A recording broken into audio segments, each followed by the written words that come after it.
Welcome to the Dawg House Podcast. Georgia gets beat down, blown out, beat up on the road in Ole Miss, losing 28-10, got embarrassed in the trenches, couldn't run the ball. Where does Georgia go from here? Tennessee comes to town in a big-time matchup, night game at 7:30. We got Skylar from the Fanatics Show to talk about that, preview and prediction. Hopefully Dogs can move on from here. If they elimination game, if they lose, probably going to Outback Bowl or Liberty Bowl or some crappy bowl. If they win, still in the hunt to make the playoffs. It's Tennessee-Georgia week, and we got Skylar from the Fanatics Show. How are we doing today, Skylar? Dude, we are doing fantastic. Great to hear from you. Also, we had Michael on before. We've collaborated in the past with his show, Vols Fanatics, and we were all connected between the College Huddle, so appreciate that community again. Also, again, like, subscribe, share the podcast if you can. That really helps out, spread the word. And jump right into it. Georgia gets a complete beat down and embarrassment, and all the everybody's mad over here in Dog Nation. A lot of hand wringing over there. What happened in Oxford? Also, we'll probably get into it. The rushing of the field and all the aftermath. But yeah, Georgia just complete beat down. I haven't seen them get dominated like that in the trenches. Probably might have been 2019 when they played LSU with Joe Burrow. But I never thought I'd say this, but just really didn't even look like they were supposed to be on the field with them. Couldn't run the ball. Had, I think it's 33 rushes for 59 yards. That's one of the lowest outputs I've definitely seen in the Kirby Smart era. Carson Beck continued to turn the ball over. He had a pick. Also we had two fumbles altogether. And it all started out great. Jackson Dart went down for a little bit like an ankle injury. Georgia got a pick, got 7-0. I'm like, hey, we're rolling here. And didn't do anything after that. 3 more points. But yeah, this D-line just whipped them. And I know a lot of people are probably, I don't want to be that guy, but maybe calling for if Georgia doesn't get where they want to go this year, which I don't know what that's going to be, is I'm looking at some coaching changes. I mean, first off, Mike Bobo at OC might get looked at. That O-line has regressed. And one other thing with the wide receivers, they're dead last in college football. It's dead last and was 133 teams in drop balls. And I know that could be maybe Georgia doesn't have talent at receivers, but I just feel like you're on the D1 level. You need to know how to catch football. So anyway, just 10 points, 28-10. Hey, congrats again to Lane Kiffin. Definitely his biggest win, him as a coach. And I know they were excited in Oxford to get that win. That was a really big win for them. Kind of wish they wouldn't have stormed the field, maybe wait until everything hits 0. And then also it's looking like Jake Pope was jumping all around excited for him. He had to do an apology. You can read about that online. Kirby caught him and said that was stupid. What was he thinking? Why is he like getting all excited? I know that was it looks like a close friend of his, but don't get excited when the other team in celebration. I know exactly what you're talking about there. One of the players for Georgia, right? And Jake Pope jumping all around. It's on video. It is on video. I was told through sources that he actually had a buddy of his that he grew up with playing for Ole Miss, and he was just with him and his family. But either way, still not. Wait till after the game. Do FaceTime. Exactly. Something. Exactly. Not a great look. I understand. So yeah, I don't really know. Georgia goes from here. We'll look at the Tennessee matchup. But for you guys beat Mississippi State 33-14. And it looks like Nico went down. I didn't really get to watch that game. I had to go my girlfriend's family function after, but I kind of looked at the stats. So sure. How'd you guys look? And it looks like Dylan Sampson continues to roll. Dylan Sampson is the concrete to our offense. I mean, obviously, we scored in the first quarter for the first time in like a month and a half. So that was a positive. But, of course, everybody's seen Nico doesn't really have a play where you knew he got hurt. But in the second half, he comes out and you realize that he's not there. So that's kind of a big scare there.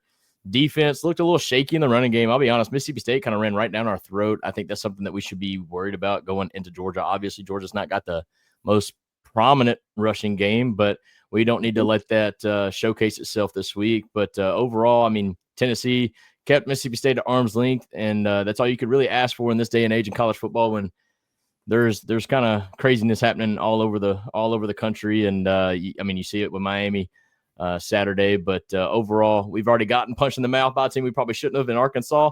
But so taking care of business at home. Heupel's only lost one home game in the last 3 seasons, and we all know who did that last year. So, overall, big questions around Nico. Also, Dante Thornton went out at the end of the game. We'll kind of keep a close eye on that, and hopefully they'll be ready to go and healthy come this weekend.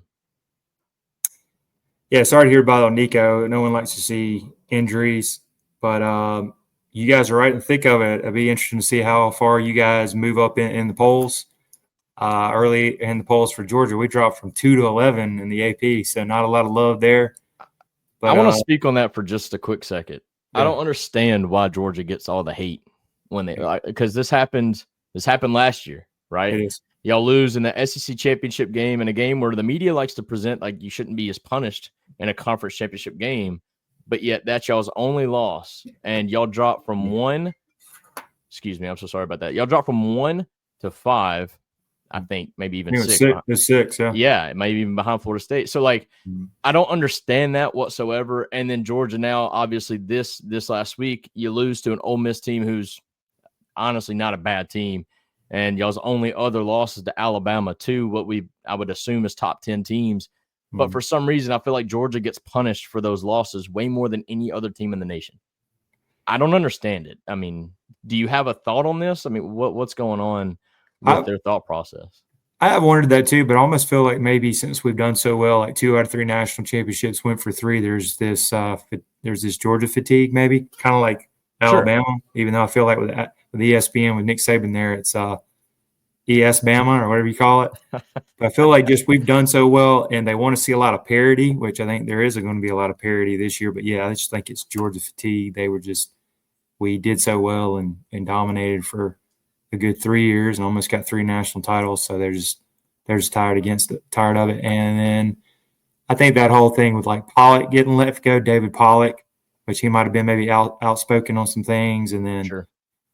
Pat McAfee, he kind of stuck it to him a couple times. So anyway, that's just my thoughts. I think more so what I was going with is it almost doesn't even matter like the type of loss. It matters when you lose. And which to me makes no sense in the world. But like, let's take Tennessee, for instance. You lose to Arkansas. Bad loss. Terrible loss. Right. And they only get knocked, 4 spots. Right. And then now you've seen them put together a couple of wins since then. Florida, Alabama, not great wins, but wins that mean a lot to us because typically we lose to those 2 teams. And we've just kind of kept rising. And now we're poised to be in the top 5 after some turmoil happened this last weekend. But you've got that Arkansas loss, which is honestly one of the worst losses you could have. Right. And then Georgia, on the other hand, with y'all's schedule, by the way, that's been overlooked because we've seen Florida's schedule. We've seen several schedules, but Georgia's been one of the hardest as well. You got 2 very quality losses, and you've got a quality win in there in Texas, several others as well. I just don't understand why the nation the AP, I guess I should say, looks at Georgia and is like, nah, that's not a top 10 team. Like, to me, that just makes no sense whatsoever. And if y'all had those 2 losses in the first 2 weeks of the season, I mean, look at Notre Dame for an example. You lose to NIU. Oh, yeah. And now, just because they've won against a bunch of nobodies, but because they've won in a row since then, they're now above Georgia. It just doesn't make a ton of sense to me. But I understand that I could be speaking from SEC bias, but at the end of the day, I don't want Georgia to get as much as anybody else. But I still know what's a good team and what's not. So I don't understand that whatsoever. Yeah, completely agree. I mean, I could see us definitely still being top 10, but 9 spots was a lot. It's not like we lost to a unranked team. Exactly. That's a really good, sneaky good Ole Miss team. If they can get a little healthier, and with that D line, as you know, defense travels, that could keep them in some games. Jackson Dart's explosive. If they could maybe get the Trey Harris back healthy and maybe the running back, they could be dangerous down the road. Oh, yeah. But I just think that Georgia, to me, has a better product on the field than it showed Saturday. And then the Carson Beck has regressed. That's another thing they're going to have to take a look at. And he's slowly plummeting in his draft status. I could see him second, third round guy. And one guy made a joke on Twitter, if he still keeps playing the way he is, he might be in the XFL, which I don't know if he's that bad. But worst case, he would come back another year. He's got a COVID year, which dog fans wouldn't want him to come back. Is there any chance that kid's dealing with an injury that is undisclosed? And I've wondered about that too, but I think I'm gonna beat the dead horse here. He just really depended and hit a lot of things with Ladd McConkey and Bowers. Yeah, and like Brandon Adams on Dog Nation, he said, kind of like you're playing a video game. You can hit that was it easy start button or whatever, easy button. That's what Bowers was. He'd bail you out, and he's not there anymore. And you can tell he was this past game. It was almost too conservative. A lot of dinking and dunking short. And it's almost they were scared to let him throw, and they can't run the ball, and the O-line's a mess. So it's just recipe. But yeah, I don't know. We might have to do a lot of soul searching in the off season with coaches. Sure. But before we get into the Georgia-Tennessee mashup, wanted to give a shout out to our great sponsor this year, vivatequilaseltzer.com. 0 carbs, 0 sugar. My personal favorite is the watermelon.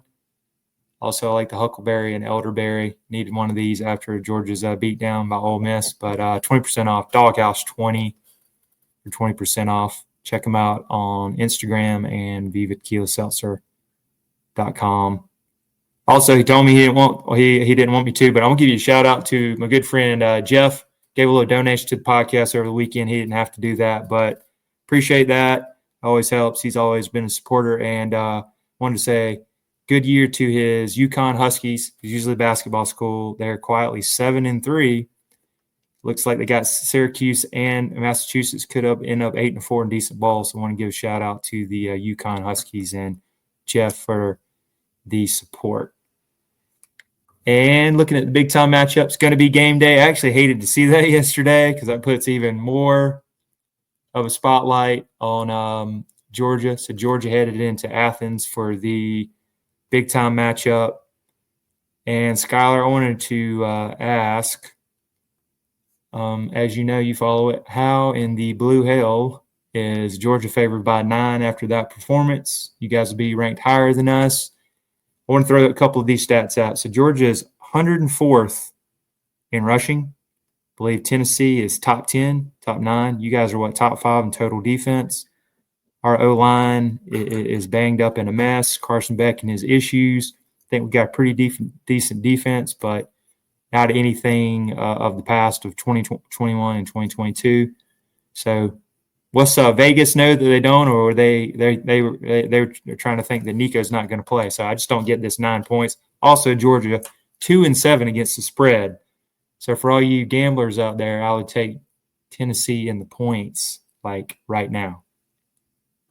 You sound very confident in that. I'm not so sure. I'm just telling you what I've been seeing. I understand. And maybe it's because they do have an idea that maybe Nico doesn't play. I think the spread is what it is solely because of history. Tennessee's been in the spotlight before, and how do they perform against the big three, right? Florida, Georgia, Alabama. Now this year they've knocked down 2 of them. Let's be honest though, both of those teams are not near what they were.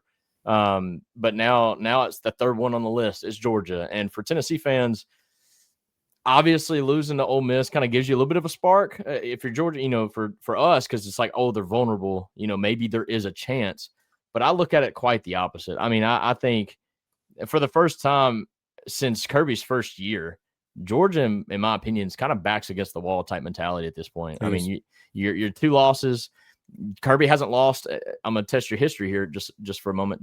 Georgia, Kirby hasn't lost 2 games in a row in the regular season since 2016.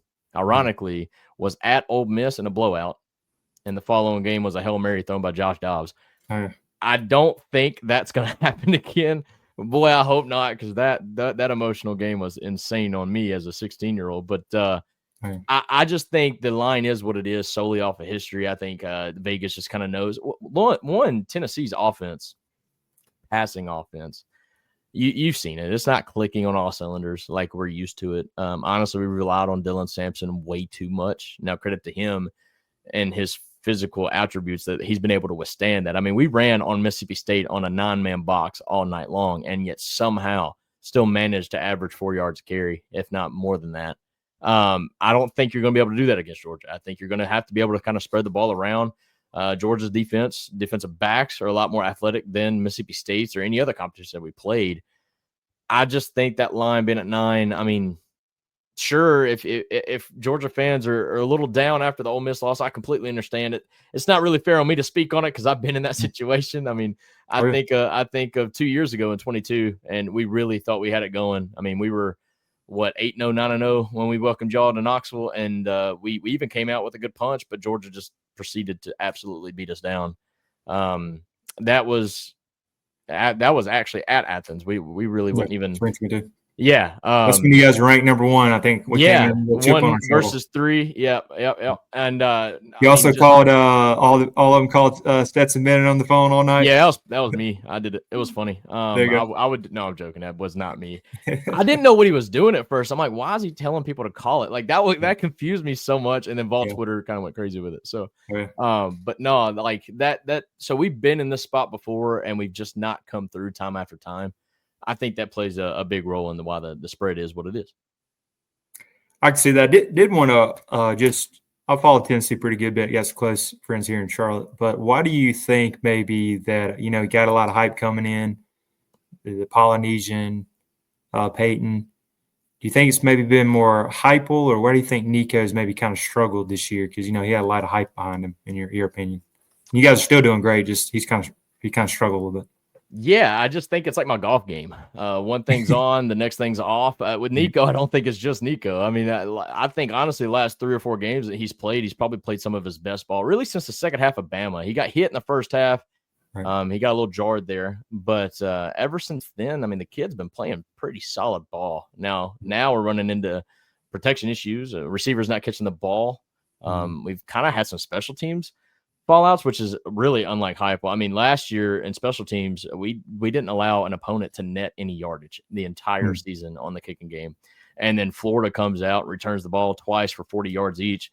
That's just, it's really just trying to put it all together. But for Nico, I think this team went to NC State, beat them the way they did.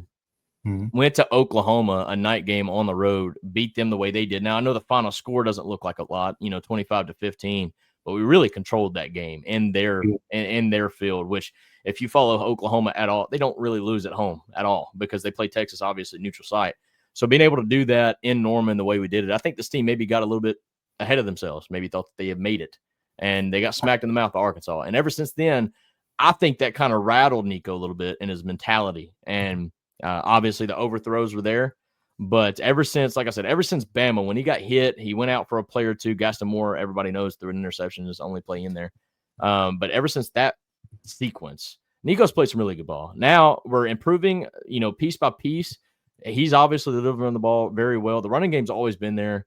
But I've seen something against Mississippi State that really excites me. I know it's Mississippi State. Hear me out. I get it. But the receivers making a play when the ball is underthrown.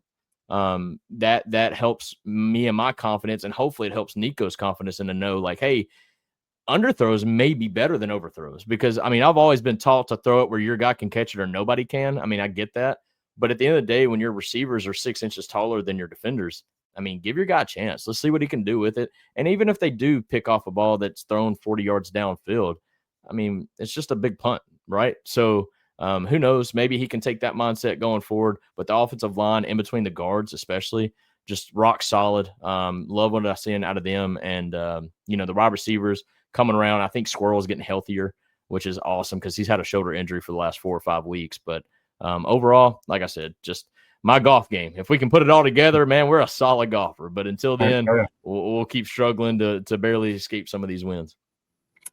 Yeah, and then the big question I did want to ask, if you had to pick, I know it's earlier in the week, so pretty sure if he plays, so Nico will play and start against Georgia from what you're saying? Because I had another friend I was texting with, big Tennessee fan. He said maybe a collarbone, and then, of course, took a shot in the head. So what have you been – Yeah, it's confusing. I'm glad you brought that up. It's confusing because I don't know if it's collarbone. Obviously, there's videos of him not moving his arm, but me, when I broke my collarbone, the first thing I wanted to do was grab my shoulder or put my arm in like a sling position. Nico didn't do any of that. I don't think that's the problem. He did have a towel over his head after the game. Kind of alarms me that maybe it's concussion protocol. I don't know. We can all speculate, but at the end of the day, Heupel's been asked this question twice, and he's kind of laughed at it in a joking, almost like a good positive way that, hey, it was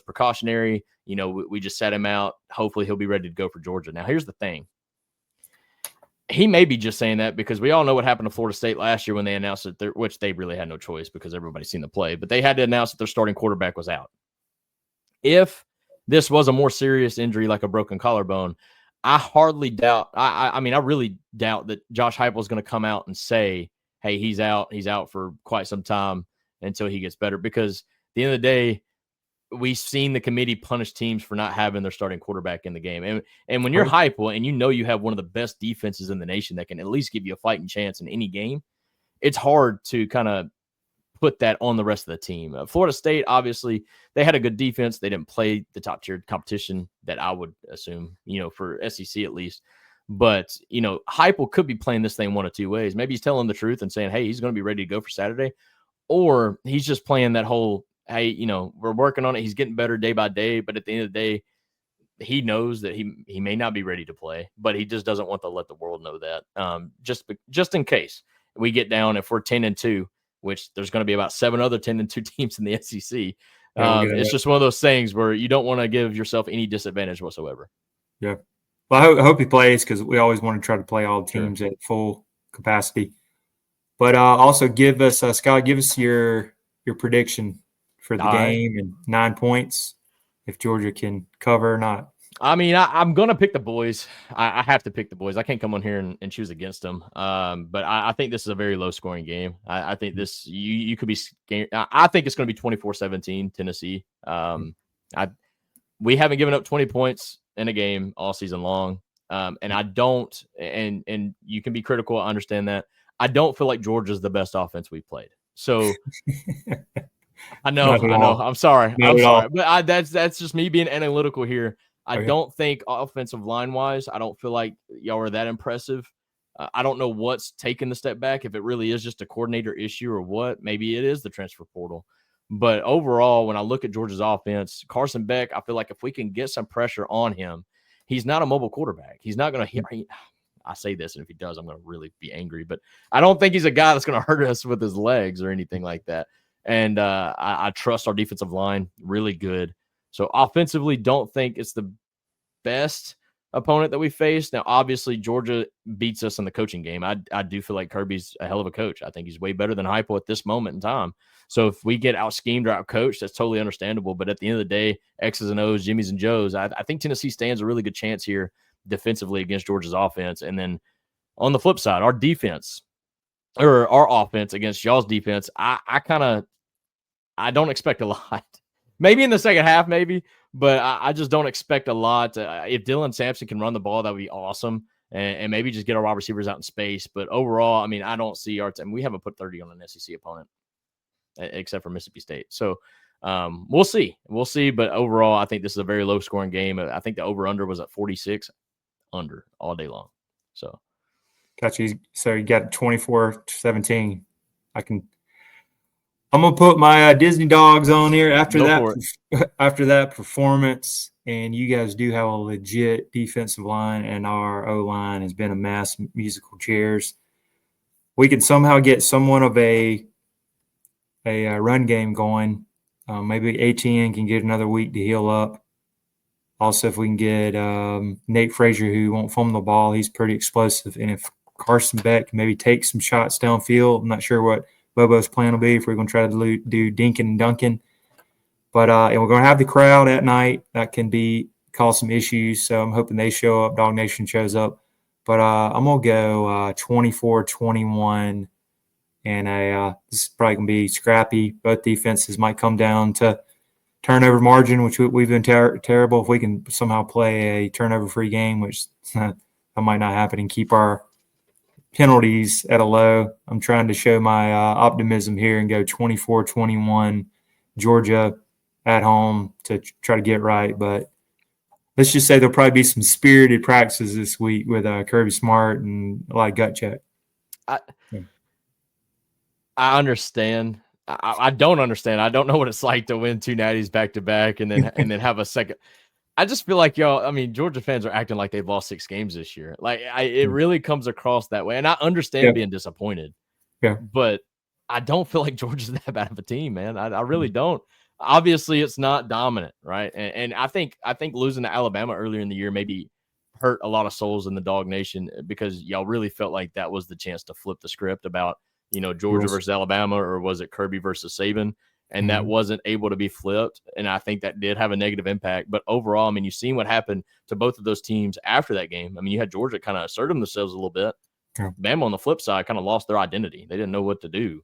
Right. I think Georgia's going to be fine. I think this game for Tennessee fans, it's gotten a lot harder. I mean, like I said, Kirby hasn't lost 2 in a row really since y'all became prominent. And I don't really count his first year because that was a rebuild year, to say the least. I mean, y'all went from a 2-point victory against Nichols to, what? Like it was a rough year for Kirby in that first year. But I mean, you see what he's Liberty Bowl win over exactly, TCU, ironically.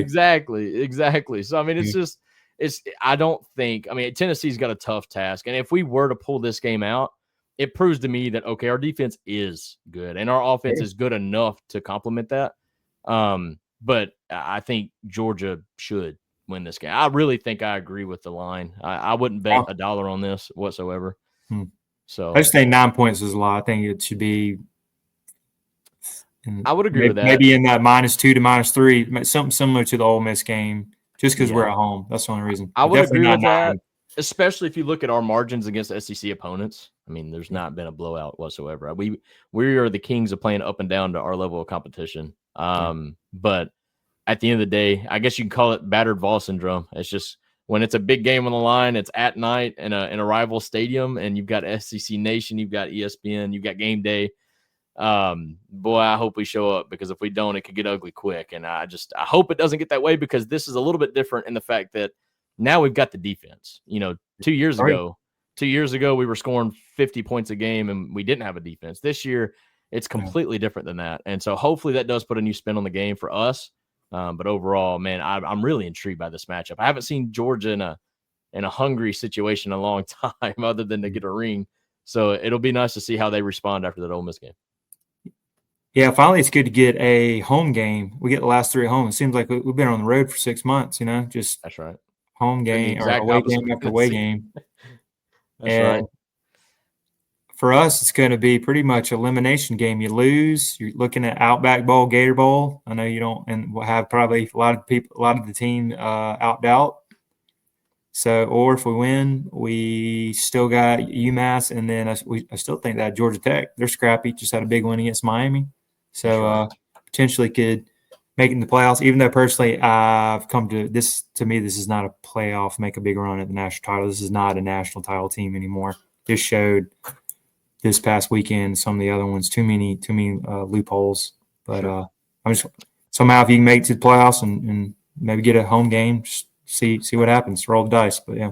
Well, nobody wants to hear this, but I did say this on the podcast yesterday. Is Georgia? I think is the only team if they were to have a third loss to Tennessee, would be the only team to have an argument to make it into the playoff with a third loss. I know that sounds crazy, and y'all don't want to hear that. But seriously, y'all look at y'all's schedule. You look at the losses that they would have been to versus the win y'all got over Texas was a big win. Don't need to miscredit that whatsoever.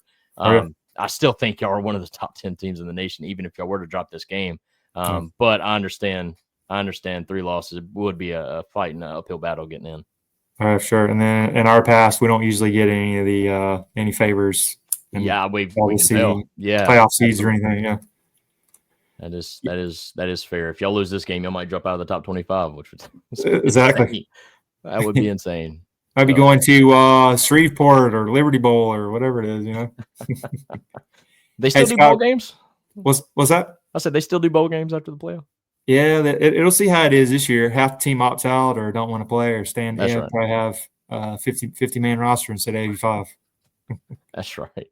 Well, man, I appreciate you having me on about this upcoming matchup, man. It's going to be a big one. Yeah, appreciate it, man. It's going to be really good. It's always a competitive game. Also wanted to see, how do we follow Vols Fanatics on social media? And sure. So Vol Fanatics Show on Facebook and YouTube and X is our 3 main platforms. Be sure to check it out. We are also, audio only on Spotify and Apple Podcasts. Y'all be sure to check it out at Vol Fanatics Show as well. We go live every Sunday at 6 p.m. Eastern. And look at you pulling it up for us. We go live. We do go live, so we do have a chat that we kind of talk back and forth with. It's really fun. We're very casual. We're once a week. We're still growing. We're in our we just finished our first year doing this. Man, just big Tennessee fans that like to recap and preview the next game. Yeah, man, appreciate it. Make sure and check them out. They're growing. Got 355 subscribers and growing on all social media, Twitter and Apple Podcasts. That's yeah, man, right. Appreciate you coming on today. Right on. Go Big Orange. All right, man. Go Big Orange and go Dogs. And if you're That's still right. around, make sure to like, subscribe, share Dawg House Podcast.